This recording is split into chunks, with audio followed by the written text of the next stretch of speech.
ನಮಸ್ಕಾರ.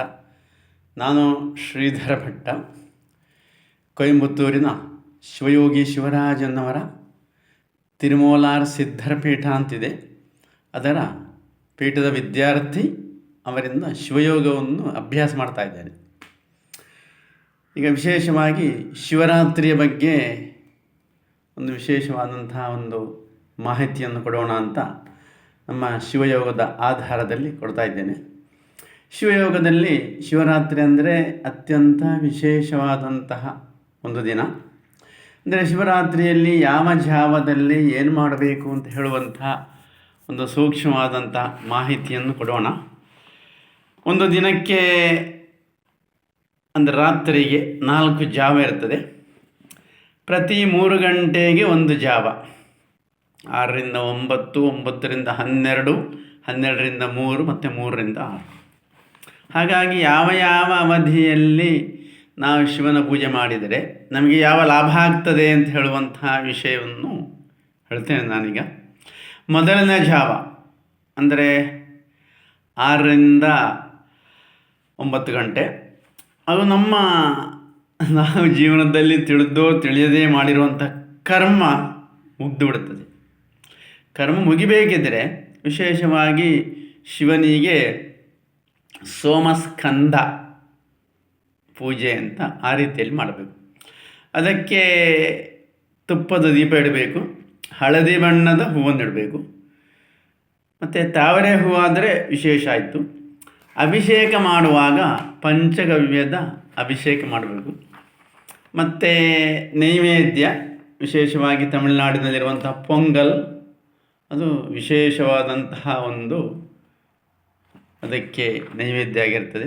ಇನ್ನು 2ನೇ ಜಾವದಲ್ಲಿ ನಾವು ಹೇಳುವುದಾದರೆ, 1ನೇ ಜಾವದಲ್ಲಿ ಋಗ್ವೇದ ಮಂತ್ರಗಳನ್ನು ಹೇಳಬೇಕು, 2ನೇ ಜಾವದಲ್ಲಿ ಯಜುರ್ವೇದ ಮಂತ್ರಗಳನ್ನು ಹೇಳಬೇಕು.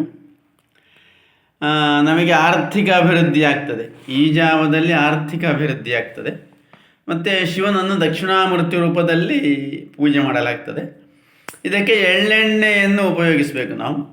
ಮಾತ್ರ ಅಲ್ಲ, ಹಳದಿ, ಬಿಲ್ಲುವ ಪತ್ರೆಯನ್ನು ಉಪಯೋಗಿಸಬೇಕು. ಆಮೇಲೆ ಅಭಿಷೇಕಕ್ಕೆ ಹಾಲು, ಜೇನು ಅಂದರೆ ಪಂಚಾಮೃತವನ್ನು ಅಭಿಷೇಕ ಮಾಡುವುದು, ಮತ್ತು ಕಡಲೆ ವಿಶೇಷವಾದಂಥ ನೈವೇದ್ಯವನ್ನು ಸಮರ್ಪಣೆ ಮಾಡುವಂಥದ್ದು. ಇನ್ನು ಮುಂದಿನದ್ದು 3ನೇ ಜಾವ, 12ರಿಂದ 3 ಗಂಟೆ. ಇದು ಸಾಮವೇದದ ಮಂತ್ರಗಳನ್ನು ಹೇಳುವಂಥದ್ದು.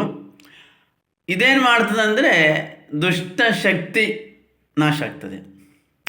ಮತ್ತು ಇದು ಶಿವನಿಗೆ ಲಿಂಗ ರೂಪದಲ್ಲಿ ಪೂಜೆ ಮಾಡುವಂಥದ್ದು.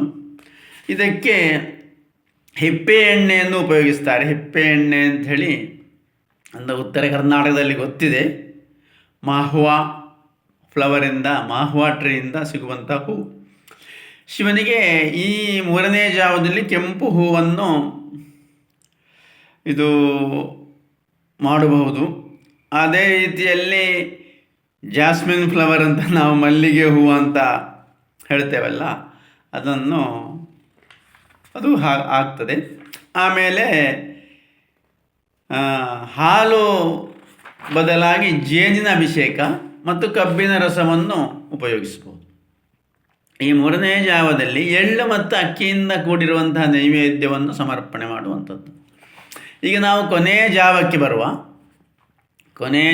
ಬರುವ ಅದಂದರೆ 3ರಿಂದ 6, ಬೆಳಿಗ್ಗೆ 3ರಿಂದ 6. ಇದಕ್ಕೆ ಅಥರ್ವವೇದ ಮಂತ್ರಗಳಿಂದ ನಾವು ಪೂಜೆ ಮಾಡಬೇಕಾಗ್ತದೆ, ಮಂತ್ರವನ್ನು ಹೇಳಿ.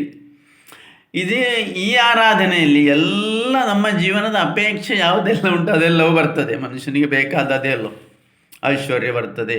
ಹಾಗಾಗಿ ಐಶ್ವರ್ಯನೇಶ್ವರ ಅಂತ ಕರೀತಾರೆ.